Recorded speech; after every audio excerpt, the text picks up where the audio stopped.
Hi, I'm Mike Deming, host of Sportsman's News Television. On this episode, we're in Idaho with M2D Properties. We're up here to shoot spring bear, but right now we got here a little bit early. These ground squirrels are absolutely destroying the farmers' fields here, and you can come up here and shoot 400, 500, 600 rounds a day. Great way to spend the afternoon. So we're gonna get some practice and some trigger time here before we head out tonight for the bear hunt.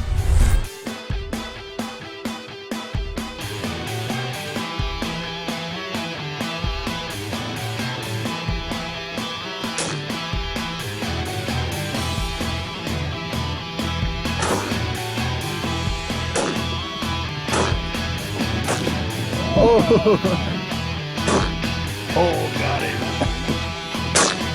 Oh, perfect. This is a great way to kill the afternoon, waiting for the afternoon bear hunt, and also doing a little bit of conservation for the rancher.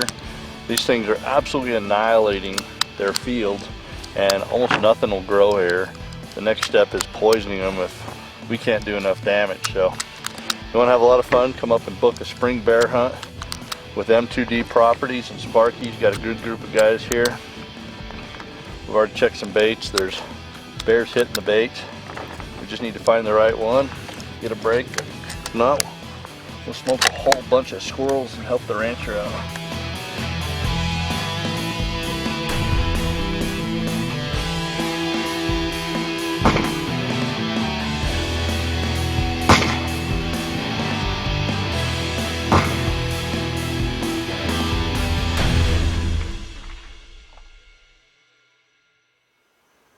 So we're up here in Idaho, mid-May, looking to do some spot and stalk bear hunting with M2D Properties.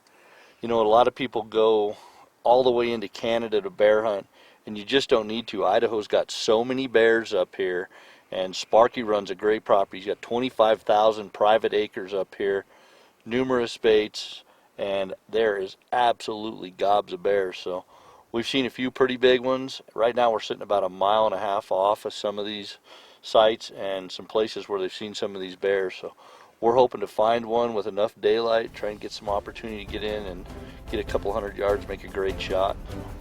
Got another 1.5 hours of daylight to see what happens.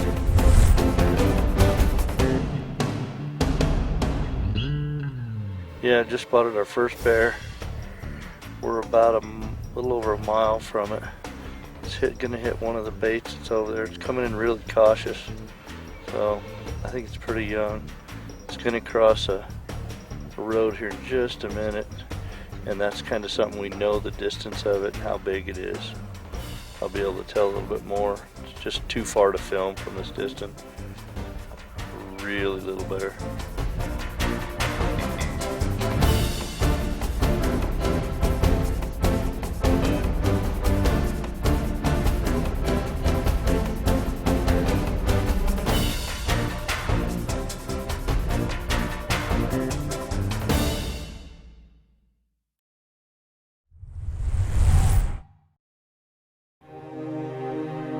You know, when we're spring bear hunting, or even if you're, you're elk hunting, the days are super long, not a whole lot to do, but there's a lot of different creeks and river systems that are here in this valley. And, whether you want to go catch little 4-inch brookies or you want to have an opportunity to go get some big rainbows, there's different streams. We had limited amount of time, but got a chance to go experience what it had to offer. Great little streams and lots of little fish to be had, and I'm assuming some big ones. We just didn't want to take the time to make that happen.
You know, we're here on a spring bear hunt with Sparky and M2D Properties, but really their meat and potatoes is their elk hunting.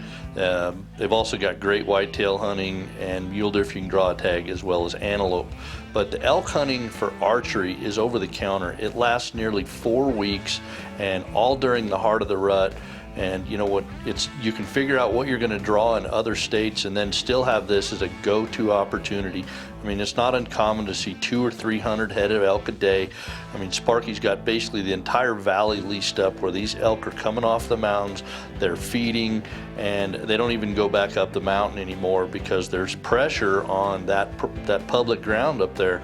And these elk just have known this is home, and it's just not a matter of whether you're going to see elk or get an opportunity to elk. It's a matter of how big of a bull you're going to get an opportunity at. And you know what, by rifle hunting, it's in October. It is by draw, but it's about a 10% draw odds. The whitetail hunting here is off the charts. You don't have to go back east to whitetail hunt, and it's a really affordable hunt. Sparky's all about bringing the kids and getting kids involved, so he'll do special things with kids. But you know what, this whitetail hunt starts in October, runs all the way through the month of October pretty much, and it's just an over-the-counter tag. If you want to hunt with a short-range weapon, you know, you can hunt during the rut, which goes from basically November 5th or 6th through, you know, early December, which carries you into the entire rut. You can use either a bow, a shotgun, or you can use a muzzle loader in this hunt. So put you right during the rut. You can rattle them in. They're real susceptible to all the tactics you would use back east, but you don't have to travel that far. And once again, you're hunting 25,000 acres of private property. The mule deer hunting is pretty tough to draw, and there are some great bucks on this, but once again, it's a draw tag. And antelope, while we're up here on this hunt, there's actually bucks running around that we would shoot right now, and they've still got a month or two left to grow before season kicks in. So definitely a great place. It doesn't matter what you're looking for, deer, elk, antelope, you know, give Sparky a call, and you know, he's going to get you set up. He's got limited opportunities because he manages properties for trophy quality, but he wants everybody to have a good time, see lots of animals. I think he's proven to our standpoint, he's got everything you want.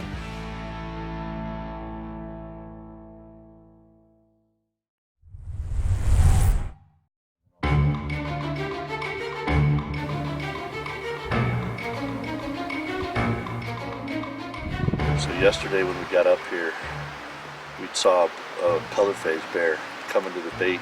We're back about 3/4 of a mile down the hill, and from the time we left, get up here, another big color phase bear had actually came into that bait below it, and I think he heard the truck. We thought we were being quiet. Apparently not. He was only there for about a minute and a half. He bailed out. Pretty spooky. He's the same bear we've actually seen on some of the trail camera photos. Big bear. He's over 6 foot. Beautiful color phase. Nice bore. Something we want to shoot. So we're getting in here plenty early today, and we're going to get up on this perch. It's about 420, 430 yards away from the bait, so it's a bit of a long shot, but I practice long range so we can pull off something like that. So we're going to get up here, settle in, have plenty of time. Hopefully we get lucky tonight.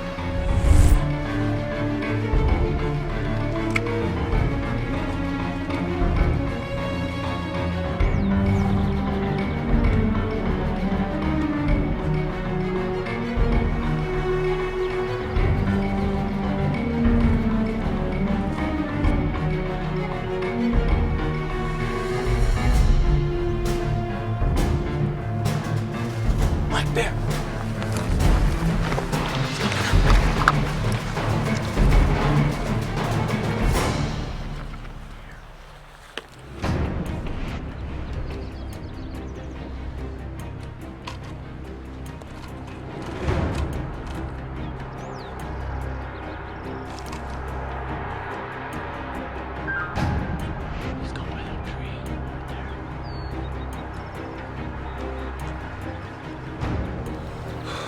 We're sitting here prime time, just waiting for one of these bears to hopefully come out. I mean, we've got about 30 minutes before legal shooting light is up. And Eric stood up to stretch because he was getting cold. And lo and behold, off of this back hill back here, he spots a nice chocolate bear. I'm pretty sure it's the same one we've been seeing come to the bait. And I just didn't communicate with him well about if I was on and was he on to shoot. We were about 220 yards from him right there. He was moving pretty fast, but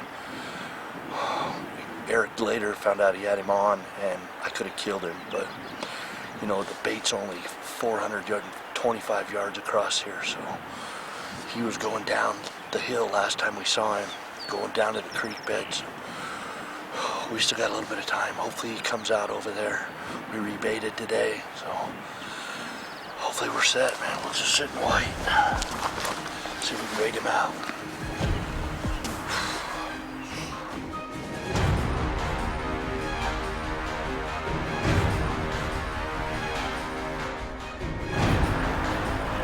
Eric, get out. You're coming down the bottom of the sage. Get set up. Stop.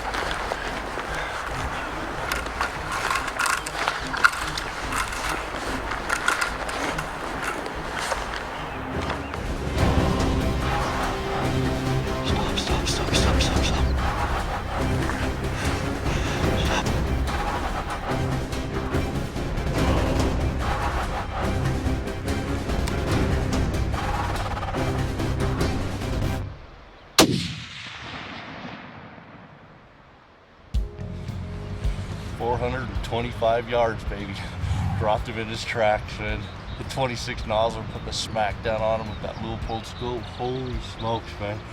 We saw this bear. He came in from behind us up here. Eric spotted him and couldn't get on him, and we figured he was going to the bait. Lo and behold, he went over there. We saw him coming in from the bottom, covering ground. We've got like 10 minutes of legal shooting light here, so we're gonna go recover this guy, and we're gonna do this as just a great color phase bear. We're in Idaho with M2D properties. You know, Sparky's got a great operation here, 25,000 acres. Obviously bears, elk, we've seen elk all day, deer, antelope, you name it. Right now, we're running out of daylight. Let's go recover this bear. Oh yeah.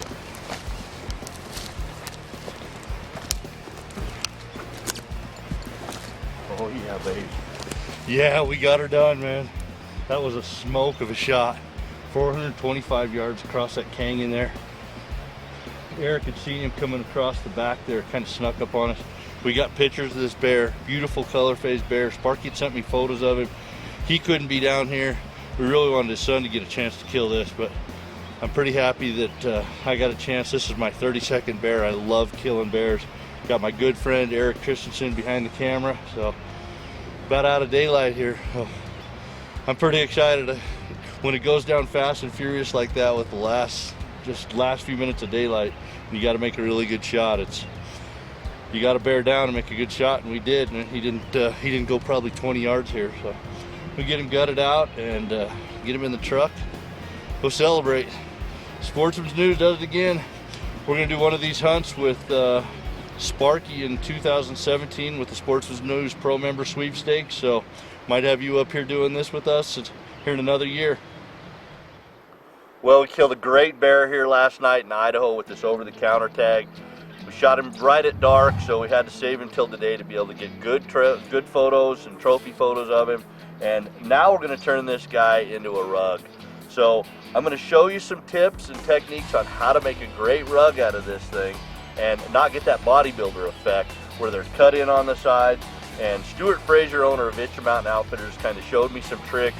He's probably done 40 bears a year, and he's been in business for nearly 20 years. So I consider him an absolute expert. And one of the things he says, you got to have a really sharp knife. Well, I'm not good at sharpening knives, so I'm a huge fan of the Outdoor Edge Razor Light. If it's a replaceable blade knife, all I've got to do whenever this knife gets dull, push the button, pull the blade out, I can put a new blade in. So I'm going to show you some tips and some tactics to utilize this to make sure you get a great rug. And we're going to put this guy on the rug mount on the wall. He's got probably 4 inches hair on his back. He's a beautiful color phased bear with real dark legs. So we'll show you how to get it done with a real sharp knife by Outdoor Edge. All right, so the way we're going to start with our bear, he's nice and rigged up here, so he's real easy to work with.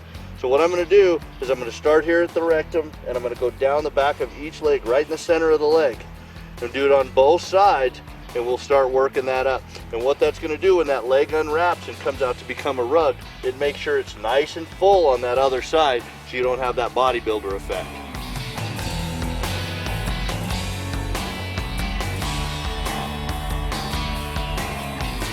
If you're not familiar with doing the feet and you've never done it before, go ahead and take them off at this joint here and let your taxidermist do it, because he'll be able to handle that even if you're doing a full body mount or something. You don't need the pad here if you're going to do a rug. Their taxidermist is going to cut it off when they tan it anyway, but I went ahead and left it on just in case when I'm done I decide maybe I just want to do a full body mount or something. But as it is, I'm just planning on doing a rug here, so I'm just going to keep working this thing around. Right now, so we've got the back legs. Now we flipped him over onto his back, and we're going to do the next most important thing to make sure you don't get that bodybuilder effect, and that is we're going to take these front legs and we're going to go right down the center of the arm, back up to the chest. We're going to do the same thing on the other side. So when this arm unrolls and folds out, now the majority of it is on the back side here, which is going to make that a nice full rug, because we've done the same on the back leg and we've done the same on the front. So we're going to skin him out on the front here, and we'll roll him back up and bring the hide all the way up to the skull, take off the skull, and then we're done with him.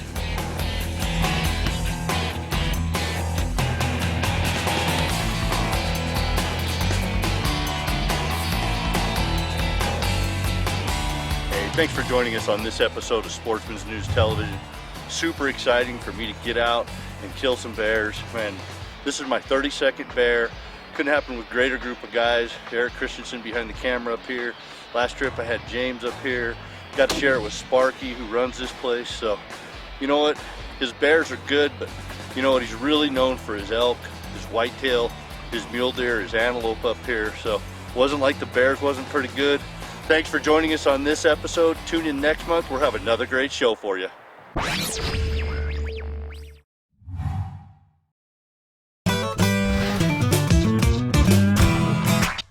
Sportsman's News Television is brought to you by Vortex Optics, the force of optics. Sitka, turning clothing into gear. CVA, it's just a better gun. Bushnell Trophy Cams, bulletproof reliability for life. Double Tap Ammunition, handcrafted, American-made precision ammunition. St. Croix Fishing Rods, the best rods on earth. And by Jumping Jack, from trailer to tent in 5 minutes.